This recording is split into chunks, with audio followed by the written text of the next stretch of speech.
গৌরী গৌরী, কোথায় গেলে? খুব ক্ষুধা লেগেছে, তাড়াতাড়ি খেতে দাও। কোনো খাবার নেই, আজকে কোনো রান্না করিনি। রান্না করনি? কিন্তু কেন? আমার ইচ্ছে হয়নি তাই রান্না করিনি। আমার ইচ্ছা অনিচ্ছার কোনো দাম নেই নাকি? কি হয়েছে দেবী, আজ হঠাৎ তো রেগে আছো কেন? না না, আমি তো পাথর, আমার মধ্যে তো কোনো রাগ অভিমান থাকতেই পারে না। আরে আরে, আমি কি সেই কথা বলেছি নাকি? আমাকেই তো মুখ ফুটে সবকিছু বলতে হবে। মনের কথা বোঝার মতো মানুষ কি আমার আছে নাকি? তোমার কি ঠান্ডা লেগেছে না গরম লেগেছে? কৈলাসে যে গরম পড়েছে বাবা, উপ! এত ভনিতে না করে স্পষ্ট করে বললেই তো হয়। কি হয়েছে কি হয়েছে? এই যে আমার পরনের এই শাড়িখানা দেখতে পাচ্ছেন, সেই বহুকাল ধরে এই একই শাড়ি পরে আছি। সেই পিতার ঘর থেকে এই শাড়ি পরে বেরিয়েছিলাম। হ্যাঁ সত্যি, দেখতে দেখতে কতকাল হয়ে গেল বলো? হ্যাঁ, সেই কতকাল ধরে এই একখানা শাড়ি পরে কাটাচ্ছি। নাওয়া খাওয়া সমস্ত এই একটা শাড়ির উপরেই। ভিজে গেলে শাড়ি শুকোতে শুকোতে আমার ঠান্ডা লেগে যায়, সেদিকে আপনার কোনো হুঁশই নেই। আপনি তো সারাদিন ধ্যান নিয়ে মত্ত। আমার প্রতি যে আপনার একটা দায়িত্ব আছে সেটা তো আপনি ভুলেই গেছেন। মানে গৌরী, পোশাক আশাক বিড়ম্বনা ছাড়া আর কিছুই নয়। লজ্জা নিবারণের জন্য ঠিক যতটুকু দরকার ততটুকু থাকলেই অনেক। এই দেখো না, আমি এই বাঘের ছাল পরেই সারা জীবন কাটিয়ে দিলাম। হ্যাঁ, তাহলে আমিও আপনার মতো বাঘের ছাল পরে থাকি নাকি? আরে তোমাকে এভাবে বলতে চাইনি আমি। দেখুন মহাদেব, আপনি যদি একদিনের মধ্যে আমার নতুন বস্ত্র নিয়ে না আসতে পারেন, তবে আমি কিন্তু গণেশ কার্তিকদের নিয়ে বাপের বাড়ি চলে যাব। আর ভালো করে শুনে রাখেন, যদি কোনো অলৌকিক শক্তি দ্বারা এই শাড়ি নিয়ে আসেন, তাহলে কিন্তু আপনার সাথে যুদ্ধ বাঁধিয়ে দেব। গৌরী গৌরী, যেও না, আমার কথাটা শোনো। আচ্ছা ঠিক আছে, তুমি বাপের বাড়ি যেও, কিন্তু তার আগে আমাকে কিছু খেতে দাও। আমার যে বড় খেতে পেয়েছে। আমি পারবো না, নিজে বানিয়ে খেয়ে নিন। আমি বানাবো? আমি তো কিছু পারি না। এদিকে পেটের ভেতর ইঁদুর দৌড়াচ্ছে, কি যে করি। ধুর ছাই, তোমাকে নিয়ে বসে থাকলে আমার হবে না। আর কয়দিন পরে আমাকে মরতে যেতে হবে। বরং অসুরকে একটা ফোন দেই।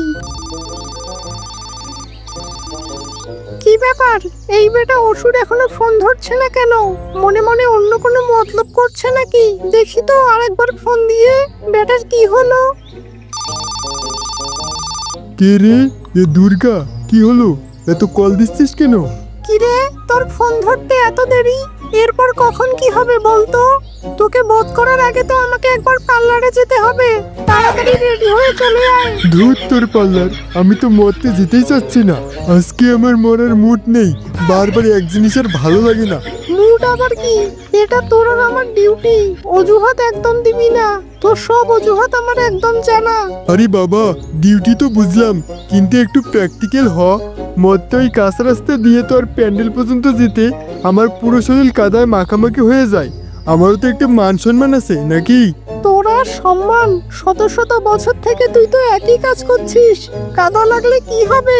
এখন এসব ফালতু কথা না বলে তাড়াতাড়ি চলে আয়, না হলে কিন্তু আমি তোর বাড়িতে যাব।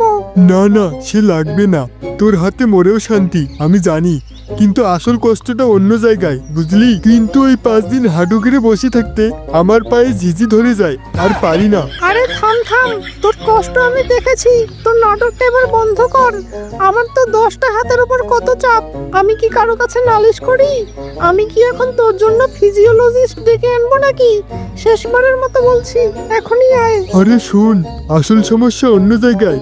কালকে আমার বাহনটাকে সার্ভিসিং এ দিয়েছি, বুঝলি? হর্ন ঠিক মতো বাজছিল না।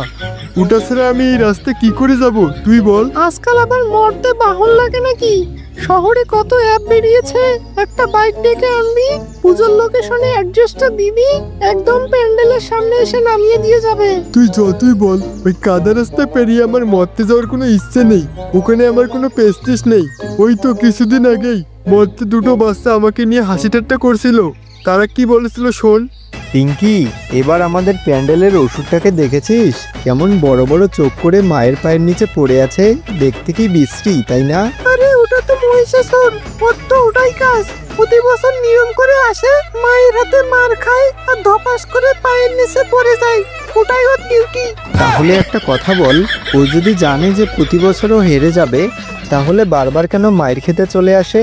আমি তো পরীক্ষা দেওয়ার পরই ভয় পেয়ে যাই, আরও বারবার মায়ের হাতে মার খেতে চলে আসে। তোর যেমন হোমওয়ার্ক না পারলে রাগ হয়, ওরও তেমন পার খাওয়ার আগে ঠিক এরকমই রাগ হয়। দেখিস না, মুখটা পুরো বেগুনের মতো করে রাখে। হ্যাঁ ঠিকই বললি। আর ওর গোপটা দেখ কি বিশাল, মনে হয় ঝাড়ু দেবে। আর ভাবখানা দেখ, মনে হয় একাই 100 জনকে হারিয়ে দেবে। এসব শুধু দেখানোর জন্য, আসল খেলা তো মা একাই খেলে দেয়। এটা তো একটা ওয়ান সাইড ম্যাচ। স্কোর হলো দুর্গামা 1000 আর মহিষাসুর 0। হ্যাঁ, আর ওর বাহনটা দেখ, একটা মহিষ। মা কত সুন্দর মহিষের ওপর বসে আছে, কি সুন্দর দেখা যাচ্ছে। আর ও একটা মহিষকে নিয়ে এসেছে, দেখে মনে হচ্ছে পুরো একটা বোকা। ঠিক বলেছিস, মহিষাসুর হলো একটা ভিডিও গেমের ফাইলের মতো। তা দেখতেই শুধু ভয়ঙ্কর, কিন্তু যাকে হারানো পৃথিবীর সব থেকে সোজা কাজ। লেভেল 1 এর বসও এর থেকে কঠিন হয়। হ্যাঁ ঠিক বলেছিস, চল তো এবার গিয়ে ফুচকা খাই। এই বোকাচন্দ্র অসুরকে নিয়ে চিন্তা করে আমাদের লাভ নেই। চল চল, মহিষাসুরকে ভেবে আমাদের কাজ নেই, আমরা যে ফুচকা খাই।